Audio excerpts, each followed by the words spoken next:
back-to-back midweeks with shutouts. You don't see it a lot, especially in college baseball on Tuesdays and Wednesdays.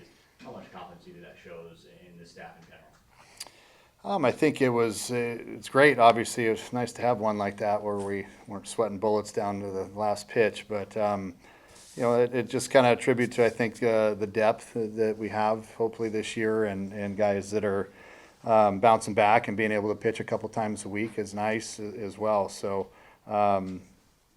there's some other guys that we haven't been able to get on the mound as much as we want, in addition to the guys that have pitched too. So we're kind of trying to figure out opportunities for those guys, as well as put them in situations where they're going to have success as well. But it is nice to have some options. Coach Kean Boo led the team in runs, hits, home runs, RBIs.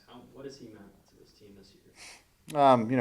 He's a dynamic player, and obviously had a great year last year, but he's not satisfied. He wants to keep getting better and do more.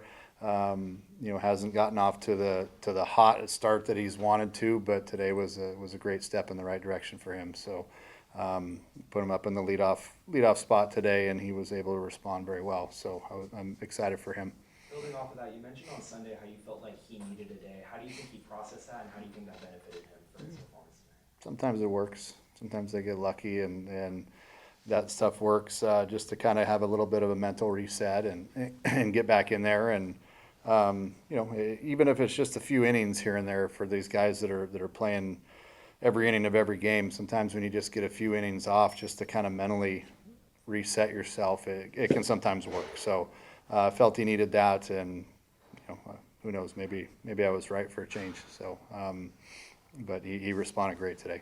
On Friday, a couple seeing eye signals to the right side. You see him pull in a lot defensively against him. It goes the opposite way with a home run today. How do you feel that shows his complete approach overall this season? Oh, when he's going good, he's driving the ball left center. And I don't say this very often. The ball wasn't carrying tonight at Muni. That's I don't say that lightly. But when he's driving the ball out of the ballpark to the backside on a night where the ball isn't carrying very well, he's right. So that's usually when he starts getting really locked in. And talk about complete approaches, Brandon Compton. What did they walk, opposite field knock, and a pitch up and in, and a home run 315 feet off the bat. Is that one of those complete MLB style approaches that you've seen from a guy your time?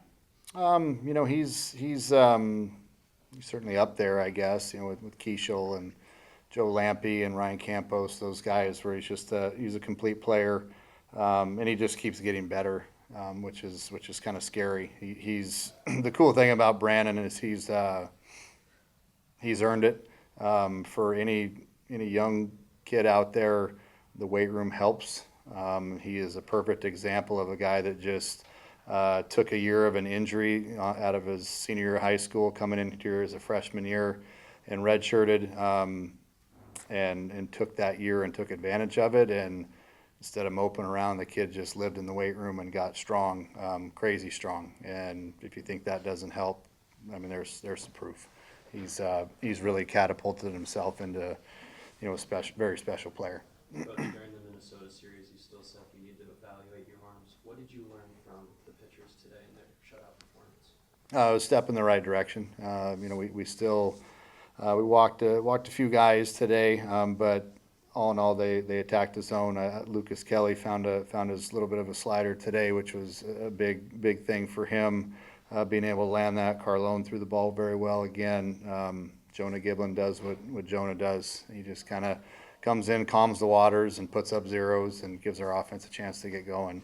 That was great. And then, Derek Schaefer, the way he's been throwing the ball late is, I'm kind of torn on whether or not to keep him at that back end or start him, because he can do either or. But he's been very impressive the past few outings. And then Max Arlick got the start today. What did you see from him in his debut? No, it was great to see Max. He's such a great kid. Works extremely hard. Just kind of been eager and waiting for his opportunity.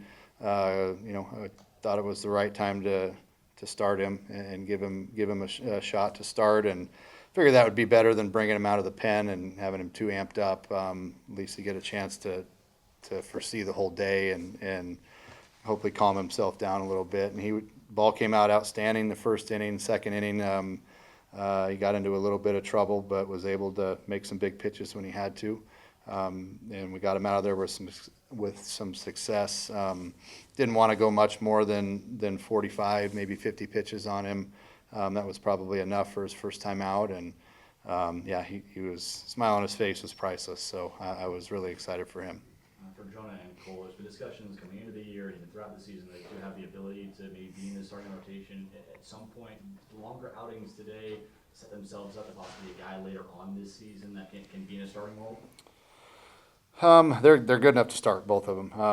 But I like having a good bullpen. Oh, I sleep better at night knowing I have 6 through 9 that is pretty locked down if we get a lead. So you know, we've squandered a couple leads, you know, here early on in the year, and that stings, man. Those losses sting when you lose late in the game. So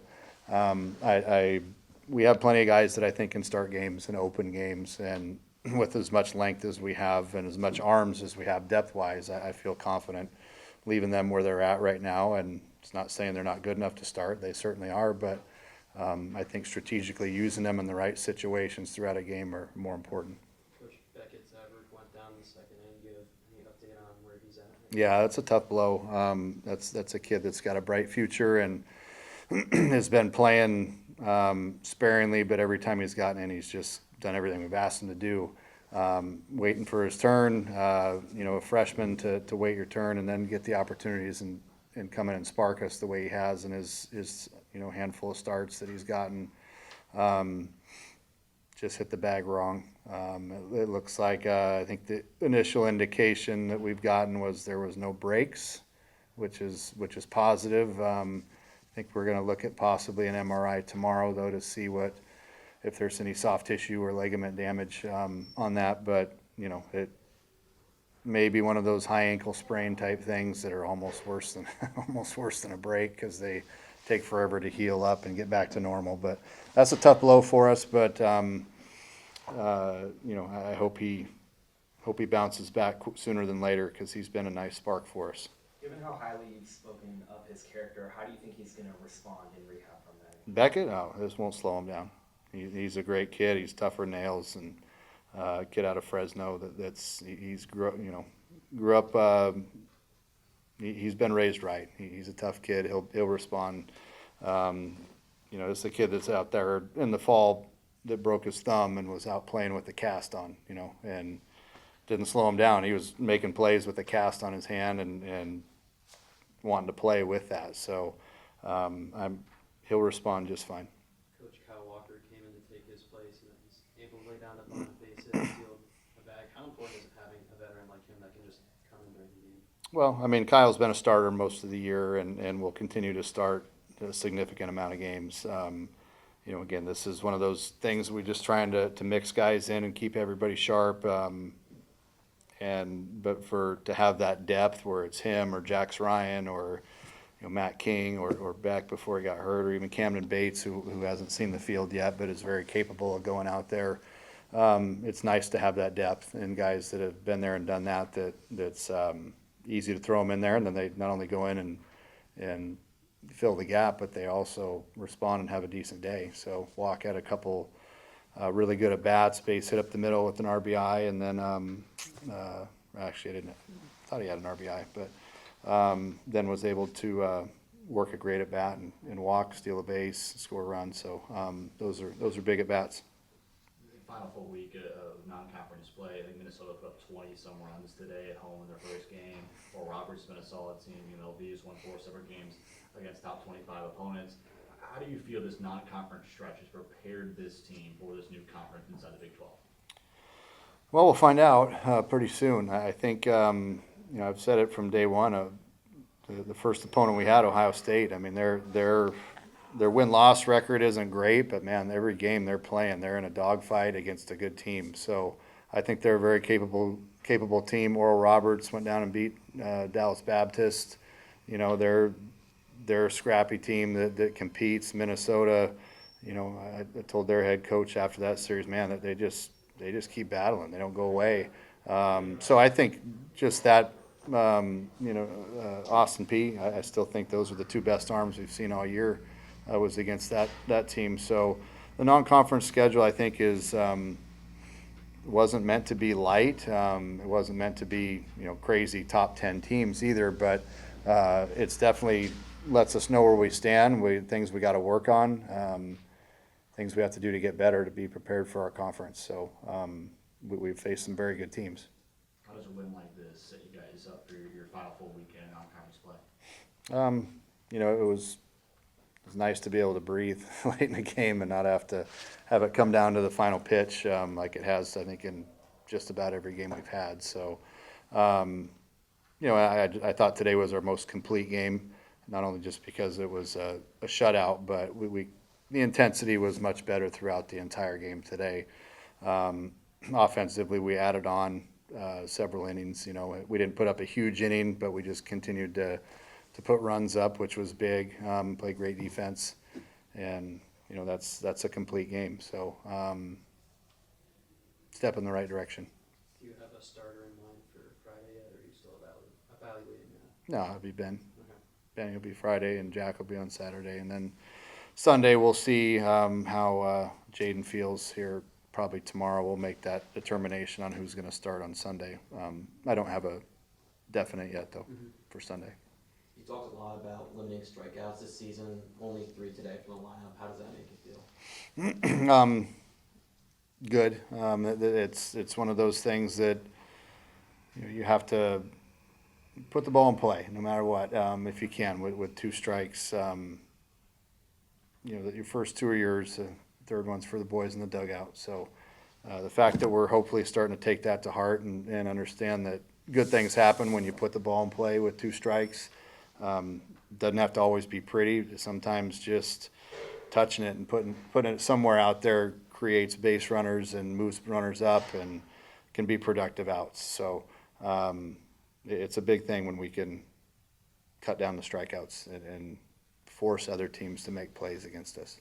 You talked about recruiting Derek, and eventually you went to the University of Tennessee. How impressive has he been, seeing him in high school, evaluating that type of a player, and then obviously going out and having that success on a team like that, and then being one of the focal points of the bullpen here on your squad? I think baseball's kind of can lead people on different journeys and different paths, and whatever it's meant to be, he's back here, and we're pumped to have him here. So I'm not going to sit here and speculate on his time at Tennessee. I'm not sure how that went. Obviously, he won a national title last year with them, so that was kind of cool for him. But the fact that he wanted to come back home speaks volumes to where he wants to be ultimately. We're just pumped to have him. He's going to serve a big role moving forward. Just go back to Keen for a second.